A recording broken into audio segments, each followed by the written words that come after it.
Dream of the Red Chamber Chapter 47. It really is a hostile takeover. You've got Lady Xing, she's the eldest daughter-in-law, and she's trying to poach the most valuable employee from the CEO, who is Grandmother Jia. Right. Before we get into the fireworks, we should probably set the org chart for you, because this is a massive feudal household, and the titles can get a little confusing. It helps to think of it like a corporate board. Grandmother Jia, she's the founder and chairman. She is the supreme authority, The final word. the final word on everything. Then you have her sons and their wives. And Lady Xing, the one who causes all the trouble today, she's the wife of the eldest son, Jia Shi. So she's basically the wife of a VP who's been sidelined. Exactly. And then you have Wang Xifeng, or Phoenix. She's technically younger, a granddaughter-in-law, but she's the acting COO. She runs everything day to day. Got it. And finally, you have the target of this whole mess, Yuan Yang, Yes, Yuan Ye. who is a maid, right? Yeah. Technically, yes. But that title is so deceptive. I mean, in a modern context, she is the chief of staff. She holds the keys to the vault. She manages the grandmother's personal assets. And Lady Xing just walks in and says, my husband wants her as a concubine. Which, in this world, sounds like it should be a promotion for the girl. You know, come be a secondary wife to a master. But it's not. It's a raid. It's a raid. It's an attempt to strip the grandmother of her most loyal, most vital asset. And everyone in the house knows it's a terrible idea because the husband, Jia Shi, is, well, let's just say he's old, lecherous, and greedy. So let's walk through the scene. Lady Xing arrives at Grandmother Jia's quarters to pitch this great opportunity. But as she walks in, something weird happens. The room just clears out. The tactical retreat, it's Yeah. immediate. Lady Wang, Wang Shifeng, and C, all the heavy hitters, they see Lady Xing coming, they realize what she's about to ask, and poof, they're gone. But why? I mean, these are powerful women. Why are they running away? Because they can smell the ozone in the air. They know a storm is coming. Grandmother Jia is already furious because she's heard rumors about this plan. So if they stay? If they stay, they get caught in the crossfire. They either have to defend Lady Xing and make the grandmother furious, or they pile on Lady Xing and humiliate her permanently. So they choose option C, Evacuate. evacuate. So Lady Xing walks in thinking she's about to have a nice chat and finds herself totally alone with the grandmother, and then the explosion. Grandmother Jia doesn't just say no, she dissects her. Oh, she systematically dismantles her daughter-in-law. And what's fascinating is the specific weapon she uses. She attacks Lady Xing's virtue. I have the quote here. She says, "You possess the 3 obediences and 4 virtues." Which, that sounds like a compliment. In feudal China, that is the highest compliment you can pay a woman. It's the absolute gold standard. Okay, so why is she saying it while she's screaming? Because she's using it sarcastically. Yeah. I mean, we have to unpack what the 3 obediences actually are to get the full burn here. The rules say a woman must obey her father, then her husband, and finally, after her husband dies, her son. Okay, so by helping her husband get a new concubine, Lady Xing is following rule number 2. Obey the husband. She's doing exactly what the textbook says. Correct. She is following the letter of the law. But Grandmother Jia is attacking her for ignoring the spirit of household stability. She looks at Lady Xing and basically says, you are so obsessed with being a good wife, so obedient, that you've completely lost your moral compass. It's like malicious compliance. She's complying with her husband so hard she's ruining the family. Exactly. Yeah. And then Grandmother Jia escalates this with a hypothetical that is, I mean, honestly shocking for the time period. She asks, if he told you to kill someone, would you do that too? Whoa, she goes straight to murder. It's a reductio ad absurdum. She is just shattering the feudal logic. She's saying that blind obedience isn't a virtue, it's cowardice. She's calling out her son's lechery, but she's blaming Lady Xing for being the enabler. She says, you have sons and grandsons filling the room, yet you're still acting like a pimp for your husband. That is a heavy, heavy accusation. It basically strips Lady Xing of any dignity she thought she had. But then the conversation pivots from the moral argument to the practical one. Yeah. And this is where I think the grandmother reveals her true priorities. Right, she stops talking about virtue and starts talking about operations. She explains why she won't give Yuan Yang up. And it's not because she loves her like a granddaughter or anything. No, it's not sentimental at all, it's logistical. Grandmother Jia lays out a business case. She says, I've retired, my mind is scattered, I can't manage the household anymore. She even compares Yan Yang to the other servants. She says the others are like pearls. They look pretty, they stand there looking nice, but they're useless. Utterly useless. She says if she asks the others for something, they lose the dustpan to pick up the broom. They're just incompetent. Yuan Yang is the only one who anticipates needs. She's like the external hard drive for the grandmother's brain. There's a security aspect too, right? Huge. It's huge. Grandmother Jia explicitly mentions that Xianglian doesn't play politics. She doesn't try to curry favor with the other masters to get clothes or silver. In a house full of people trying to siphon off the matriarch's wealth, Xianglian is the only vault that doesn't leak. And to prove how valuable this is, Grandmother Jia makes a counteroffer. And this is the number that just jumped out at me. She tells Lady Sheng, "Go tell your husband I have money. He can buy anyone else. I'll give him 10,000 taels to buy a different girl." We really need to pause on that number. 10,000 taels. Yeah, give me a reference point. Is that a lot? Like, is that buying a used car or buying a yacht? It's Yeah. buying a fleet of yachts. Yeah. I mean, to put it in perspective for you, in this era of the novel, you could buy the contract of a regular servant girl for maybe 20 taels. A high-class concubine, someone really educated and beautiful, maybe 500 or 800 taels, tops. So 10,000 taels. It's an absurd overpayment. It's something like 500 times the market rate. She isn't talking about the value of the girl. She is talking about the value of her own peace of mind. She is offering a sum that could basically bankroll a small clan for years just to keep her executive assistant at her desk. That's not a purchase price. That's a go-away fee. Precisely. It signals to everyone in the room and to you, the reader, that Xianglian is the absolute linchpin of the grandmother's life. So the scolding ends. Lady Jing is humiliated. She leaves. The air in the room is just freezing cold. The vibe is dead. And this is the moment where leadership is tested. A lesser leader might have stayed angry or sulked or, just gone to bed. But Grandmother Jia realizes she has nuked the room. She looks around and sees it's empty. She asks, "Where did everyone go?" And she orders the servants to bring them back. She just switches modes from judge to host instantly. She wants to reset the room. And when the other women come back, Lady Wang, Aunt Shu, we see the first attempt to thaw the ice. And Aunt Shu is pivotal here. Oh, she's a guest, right? Yes, she's Lady Wang's sister, just staying with the family, and she has this great self-deprecating humor. When she walks back in, she jokes with the servant. She says she's a little ghost who was afraid of getting caught in the King of Hell's court. I love that. She says it's just a matter of getting cursed at a few times. She's acknowledging the awkwardness but shrinking it down. She's basically saying, "Okay, Grandma yelled, we hid, now it's over. No one died." It signals to Grandmother Jia that no permanent damage was done to their relationship. And Grandmother Jia just seizes on that. She immediately suggests a diversion. She says, "Let's play cards." And this is where we enter the main event, because this card game isn't just a game. Not at all. It is a theatrical performance designed to save the day. High-stakes theater, absolutely. So set the stage for us. Who's playing? Okay, you have 3 players at the table, Grandmother Jia, Aunt Sue, and Wang Jiefeng. But there's a 4th participant, Yuan. Yang, the very person they were just fighting over. She's standing behind Grandmother Jia. Ostensibly there to help with her cards. Right, ostensibly to help the old lady check her cards because her eyesight is failing. But in reality, she's the dealer's cheat code. She is signaling to the other players what the grandmother needs to win. Okay, let's unpack this. Because Wang Shuifeng's behavior here is just, it's brilliant. She enters this game with zero intention of winning, right? Oh, absolutely not. Her goal is to lose, but to lose in a very specific way. Yeah. She needs to lose in a way that makes Grandmother Jia feel powerful and lucky. If she just threw the game, it would be patronizing. There's that specific moment with the 2 of cakes or the 2 of dots that captures this perfectly. Yes. So the cards are dealt. Yuan Yang sees that Grandmother Jia is waiting on one specific card to complete her hand, the 2 of cakes. And she shoots this secret signal across the table to Wang Xifeng. And Xifeng looks at her hand. She has the 2 of cakes. Now, if she were playing to win, she'd hold on to it. She would bury it so the grandmother can't win. Right. But Xifeng puts on a full Broadway performance. She holds the card up. She pretends to be conflicted. She says something like, "Oh, I guess this card is just destined to leave me. It wants to go to Auntie's hand." She's creating fake suspense. Totally. And then she plays it. Boom. Grandmother Jia slams down her cards. I win. And Xifeng's reaction. She screams. She acts totally shocked. She goes, "I played the wrong card. I've been tricked." And Grandmother Jia is just delighted. She slams the table and says, "You dare take it back. Who told you to make a mistake?"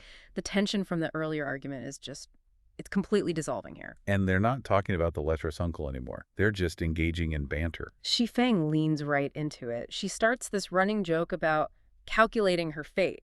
She says she knew before the game even started that she was going to lose. She calls it an ambush. She positions herself as the victim of a conspiracy. Which is hilarious because it is a conspiracy, the game is rigged. But by saying it out loud, she turns the corruption into comedy. And then she takes it a step further with the money. This is the miser skit.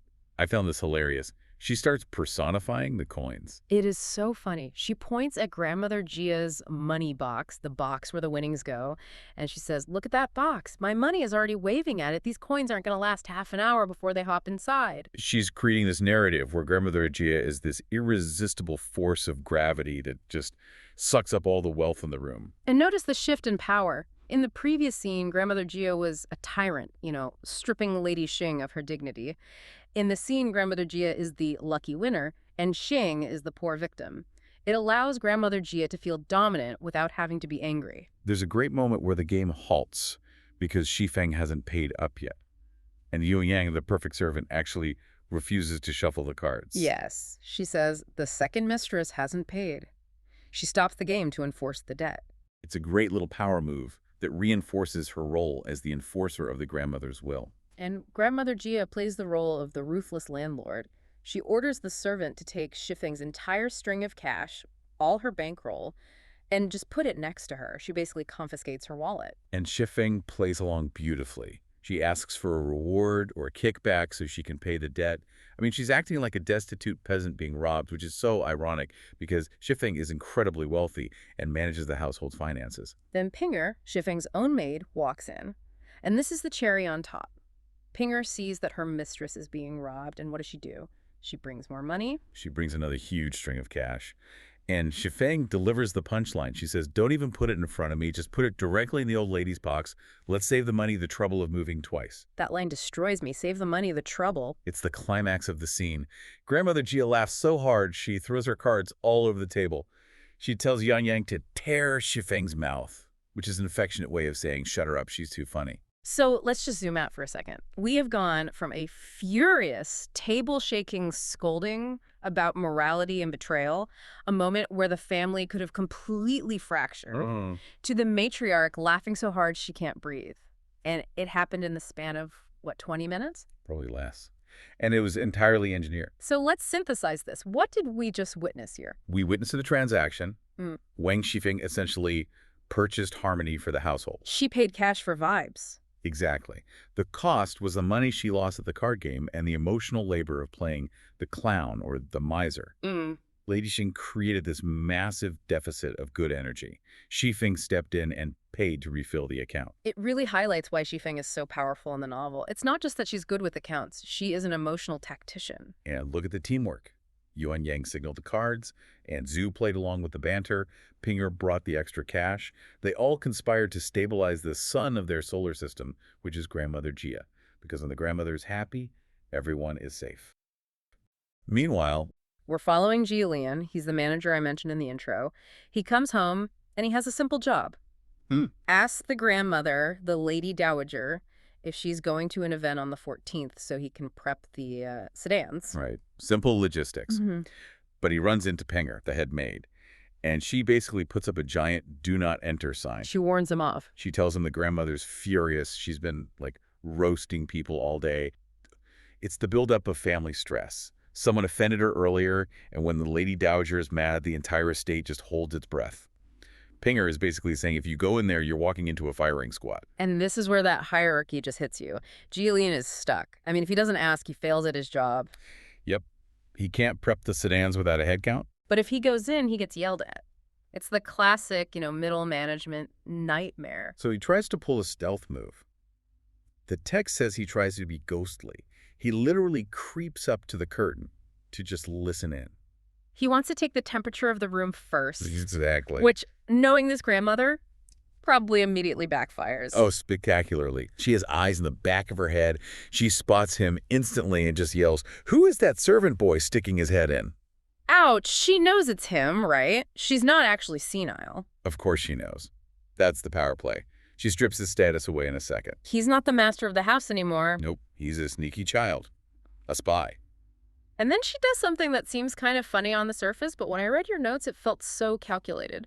She starts roasting him about his past affairs, but she uses the wrong name, Yes, she accuses him of plotting with Zoer's wife. which creates the split second of confusion because everyone in the room knows who she really means. They know she means Bauer's wife. Wait, remind me, who is Bauer's wife again? That was the woman Xianglian had a huge scandal with before. A really messy affair. So by slipping up and saying Zauer instead of Bauer, she's deliberately bringing up his dirty laundry in front of everyone. So she accidentally reminds the whole room that he's a cheater. Precisely. And everyone laughs. They have to. She's the matriarch. She says something like, I've been in this family 54 years. I've seen strange things. You can't hide from me. It's humor, but it's totally weaponized. Wow. She's reminding every man in that room that she is the living history of this clan, and they're all just, passing through. That is just terrifying. So Xianglian retreats, tail between his legs, but the abuse isn't over, is it? He runs into his stepmother, Lady Xing. And I expected maybe, there. But no, she blames him for his father's bad mood. This is the kick the cat chain of command. The grandmother yells at the family, the mother yells at the son. She calls him a lightning-struck lowlife. Lightning-struck lowlife. Yeah. That is poetic. But let's get to the source of this bad mood. The father, Jieshi, he's angry because he failed to get a new concubine. Correct. He made a play for a woman, it was rejected, and he feels humiliated. He's lost face. So how does a wealthy patriarch in this society fix a bruised ego? He goes shopping. Exactly. But not for a new robe or a horse. He spends 800 taels of silver to buy a 17-year-old girl named Yan Hong. Okay, I have to pause on that number. 800 taels. I have no frame of reference for that. Is that like buying a used car? Yeah. Or a Ferrari? It's an astronomical sum. Yeah. Let's put it in perspective. In the world of Honglu Meng, a regular maid in this household might earn 1 tael a month. 1 tael a month. In a middle-class peasant family, they could live comfortably for an entire year on maybe 20 taels. Wait a minute. So he's dropping 40 years of a middle-class family salary on a whim. Essentially, yes. It shows two things. One, the obscene wealth of the Jias. But two, the desperation of Jieshi. He's willing to burn an absolute fortune just to soothe his wounded pride. And it just highlights how people are commodities to him. An emotional problem for a rich man is solved by buying a human being. The text is brutal about it. He buys her, puts her in his room, and boom, problem solved. No therapy, no introspection, just a transaction. And then the story just moves on. It really does just snap to the next scene. And this is where that emotional whiplash I mentioned comes in. We fast forward to the 14th, the day of the party. And we're at Lida's garden. Lida is the head steward. He's done well for himself. And the atmosphere is totally different. It's a boys' club, drinking, posturing, rich guys showing off. And in walks a character who instantly stands out. Lu Xianglian. I love this guy's description. He's young, he's dashing, he loves martial arts. He just feels cool. Like, actually cool, not rich guy cool. He's the Cold Knight, a fallen noble. Great family name, but his parents died early, the money's gone. He's a wanderer. But he has a problem. A big one. Yeah. Because he's young, very beautiful, and he performs in amateur operas for fun, people misread him. The text mentions this term, fin yu. The note said it translates to wind and moon. That sounds kind of romantic. It sounds romantic, but it's a euphemism. Wind and moon usually refers to promiscuity or the sex trade. Yeah. In this era, actors were considered the lowest social class, often associated with prostitution. So because he likes acting, people assume he's for hire. That's it, exactly. Even though he's from a noble family. So enter Zhu Pan, the idiot tyrant we all know and loathe. He sees this handsome actor guy and assumes what? He assumes Xianglian is for sale. Zhu Pan is drunk, he's rich, and he's used to the Jieshi method of problem solving. If I want it, I buy it. Right. So he starts hitting on Xianglian, asking to get to know him, but in this really predatory way. It's so gross. The text says Zhu Pan has forgotten himself. He thinks because he has money, boundaries just don't exist for him. He's asking around, who is this? Can I hire him? And Xianglian is a martial artist with immense pride. He carries a sword. This is not just annoying for him, it's a deep insult. He tries to leave the party. But the host stops him. Right, because, and this is a huge tonal shift, Baiyu wants to see him. Okay, this scene, it felt like stepping out of a loud nightclub into a quiet library. Bao Yu pulls Xianglian into a study, and they aren't talking about partying or girls or booze. They're talking about a grave. Qinzong's grave. Baiyu's best friend who died. Xianglian reveals he just visited the grave. And not just visited, he saw it was damaged by rain and spent his own money to fix it. This is so key. Remember, Xianglian is basically penniless compared to the Jiangas, But he has honor. He spends what little he has to respect his dead friend. And Baryu just breaks down. He starts venting to this guy he barely knows. He says, I have money, but I'm encircled. That's the tragedy of Balyu, isn't it? He lives in a gilded cage. He says, if I move, they know. If I spend, they ask why. He has zero agency. He actually envies Xianglian. But then Xianglian uses a metaphor that confused me a little. He calls himself duckweed. Usually calling someone a weed is an insult. What does he mean? It's a classic poetic image. Duckweed floats on the surface of the water. It has no roots holding it to the mud. It just drifts wherever the current takes it. So, in a society that is obsessed with family trees and roots, being duckweed sounds bad. Normally, yes, it implies instability. But here, it represents absolute freedom. Xianglian answers to no one. No grandmother scolding him, no stepmother blaming him. He's free. And because he's free, he decides to leave. He tells Balyu, I'm going away for a few years. I have to avoid your cousin. He means Zupan. He means Zupan. Xianglian knows the score. He knows if he stays, Zupan will keep pushing. And if Zupan keeps pushing, violence is going to happen. So the cold knight decides to be the bigger man. He's literally skipping town to avoid beating up a drunk guy. That is serious restraint. It is. But think about the setup here. You have the idiot tyrant who thinks he can buy anything, just like the father bought the concubine. And you have the cold knight who has nothing left to lose but his dignity. And knowing Zupan, he is not the type to let a prize just walk away. No way. The source material leaves us right there. Xianglian slipping into the night, Balyu crying in the study because he's losing another friend, and Zupan. He just sounds, insufferable. Insufferable is putting it mildly. He operates on this very flawed logic that because he has money, he owns everyone in the room. And he starts making a scene because he sees Liu Xianglian trying to leave early. Right, and Xianglian isn't just some guy. He's this really cool, wandering martial artist and actor. And Zupan looks at him not like a person, but like a prize he has to win. Exactly. A commodity. An object to be acquired. When he corners him, look at the offer he makes. It's not about friendship. No, it's so transactional. I have the quote right here. He grabs him and says, if you want to be an official or get rich, it's easy. He's basically trying to buy him. He is. He's saying, I'll be your patron, you be my plaything. And for a guy like Xianglian, who is so proud and independent, that is a massive insult. Oh, a mortal insult. The text says, sparks were flying from Xianglian's eyes. He wants to drop him right there. But he doesn't. This is where it gets interesting, right? Why does he hold back? Well, because of the context. They're guests in someone else's house. If he just starts throwing punches, he becomes the problem. He's the brute who ruined the party. So he has to get creative. He can't use his fists, so he uses his brain.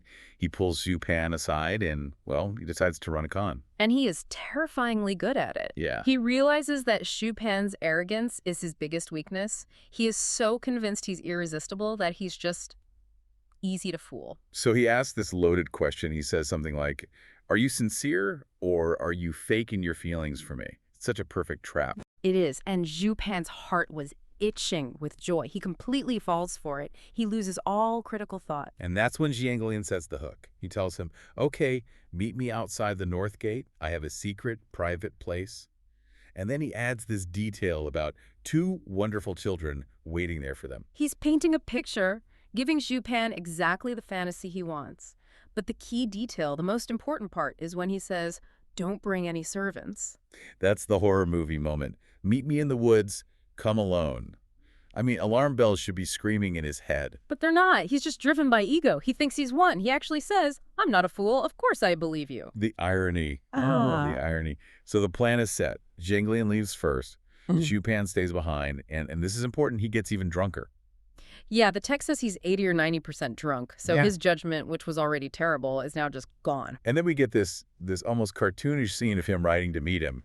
The author says he's on his horse, looking around wildly like a rattle drum. He's so desperate, just spinning his head around, terrified he's going to miss his big chance. He's so eager, he's looking too far ahead. He actually rides right past Xianglian. He does. Xianglian's just standing there on the bridge, and Zupan gallops right by him into the darkness. Xianglian has to call him back. So they finally meet up, and Xianglian leads him off the road into this desolate marsh. It's just mud and reeds. And then he does something really ritualistic. He makes Zupan swear an oath. This is the psychological part of the trap. He tells him to get off his horse and swear he won't change his heart. And Zupan, thinking this is all part of some romantic game, he kneels down and swears, if I change my heart, may heaven strike and earth destroy me. Chilling. He basically signed his own punishment warrant right there. And the second those words are out of his mouth, the trap springs. The romance is over. It is so sudden. Xianglian just kicks him. The text says it sounded like a hammer hitting him. He goes down hard. And now we get to the fruit shop. That's the metaphor the book uses. Yes, the fruit shop. I love it, but it's so gruesome. Xianglian starts beating him, but the text makes a point of saying he's only using 30% of his strength. Why that detail? It tells you two things. One, Xianglian is seriously dangerous. This is him holding back. And two, he sees Pan with total contempt. He knows he's a soft, rich boy. He doesn't want to kill him. He wants to educate him. But the education involves opening a fruit shop on his face. Ah. Purples, reds, just bruises everywhere. And Pan is still trying to argue. He's yelling, it was mutual consent. If you didn't want to, you could have just said so. But he still doesn't get it. He thinks it's a misunderstanding. He can't grasp that the trick was the punishment. Xianglian doesn't care. He pulls out a horsewhip. And this is where we see the whole power dynamic flip. Yeah. I want to talk about the escalation of titles. You can track how broken Pan is by what he calls Xianglian. Yes, it's a rapid decline. At first, he's yelling, brother, brother. Trying to sound like an equal. We're peers. Stop this. Then the whip comes out. 30, 40 lashes. And it changes to good brother. He's adding flattery now. But that doesn't work either. Xianglian drags him through the mud, punches him again, and Pan completely breaks. He calls him good grandpa. And that's it. Total submission. To call a peer grandpa is to completely debase yourself. He's admitting Xianglian has total authority. He literally says, spare this blind man. From now on, I respect and fear you. He admits he was blind. You would think that's the end of it. Yeah. He's beaten, he's begging, but no. Xianglian has one final humiliation. The water. This is where it gets really nasty. He points to the dirty, stagnant water in the marsh. It's got to be disgusting. And he orders Pan to drink it. This moves beyond just pain into pure disgust. It's about stripping away every last bit of his pampered life. And Pan still tries to argue. He says, it's too dirty. Can you believe that? He's bleeding in a ditch, but he's worried about germs. It just shows how deep that spoiled nature runs. But Xianglian just raises the whip again. So he drinks. And it's graphic. He takes one mouthful and just vomits everything. The wine, the food, everything. It's like he's being purged of all his excess. And Xianglian just watches, says the smell is disgusting, and leaves. He gets on his horse and rides off. Just leaves him there. A cold, clean ending to the fight. Xianglian's dignity is restored, and Pan is left alone with his status, which is worth nothing out there in the mud. So now we get to the aftermath. Back at the party, people are starting to wonder, hey, where did Pan go? Mm-hmm. His family, the other guests, they realize something's up, so they send out a search party. And what they find is not pretty. They find his horse wandering around, and then they hear groaning from the reeds. And there he is. The book calls him a mud pig. A mud pig, clothes torn, face swollen, completely unrecognizable. And the guy who finds him, Rong, he's not sympathetic at all. He takes one look at him and just starts roasting him. Rong is sharp. He knows exactly what kind of person Pan is. He immediately guesses it was a seduction gone wrong. He says, and this is such a great line, you flirt every day, and today you flirted your way into a reed pit. And then adds that bit about the Dragon King taking a fancy to him. It's just pure sarcasm. It really shows that even in his own circle, nobody really respects him. They tolerate him. And the worst part is, Pan knows it. The shame is worse than the beating. He begs Rong not to tell anyone. He's desperate. They have to sneak him back into the city in a little sedan chair so no one sees his face. And he gets home and pretends he's sick. But you can't hide a face like that from your family. Which brings us to the final part of this, and I think the most interesting part, how the family deals with it. Right. So his mother, Zhu Auntie, and his sister, Bao Chai, see him. And the mother's reaction is predictable. She is livid. That's her boy. She wants revenge. She immediately says she's going to Lady Wang, the matriarch, and they're going to send people to arrest Lu Xianglian. She wants to go scorched earth, use all their political power to crush him. But then the voice of reason steps in, Bao Chai. Bao Chai is so fascinating here. She stops her mother cold and lays out this 4-point argument for why doing nothing is the only smart move. This part is just brilliant. It's pure strategy. Let's break it down. What's your first point? First, she de-escalates. She just says, look, drinking and fighting happens. Who hasn't gotten drunk and taken a few punches? She's reframing it as just a common brawl. Boys will be boys. Okay, so step one, minimize it. What's number two? Number two, she tells her mother a hard truth. She says, our family is already known for being lawless. Oof, that's rough. Mom, everyone already thinks we're thugs. It is, but it's true. And that leads to point 3. If you make a huge scene, it just makes you look like a bully who overcoddles her son. It's bad PR. It's all about the optics. They'll look like tyrants. Exactly. But point 4 is the killer argument, the real 4D chess move. She says if they drag Xianglian in for punishment, they have to explain why the fight happened. Ah, right. They'd have to publicly admit that their son was beaten up while trying to coerce a man into sex in a swamp. Precisely. The family's name would be dragged through the mud. The shame would be permanent. She realizes winning the legal fight means losing the social war. That is just incredibly clever. Cold, but clever. Silence is the only way to save face, and the mother agrees. She does. She calms down and sees that Bao Chai is right. But what about Zhu Pan? The guy with the fruit chop on his face, is he on board with this strategy? Not a chance. He's screaming from his bed for revenge. Go tear down his house! Kill him! So it's just impotent rage. Completely. And the family decides to handle him in the only way they can. They lie to him. They lie. They tell him, don't worry, Lu Xianglian got scared and has already fled the city. Wow. So they give him a fake win. They just rewrite reality so his ego isn't completely shattered. Just to shut him up. They build this little story where he's still the big, scary tyrant. It keeps him quiet.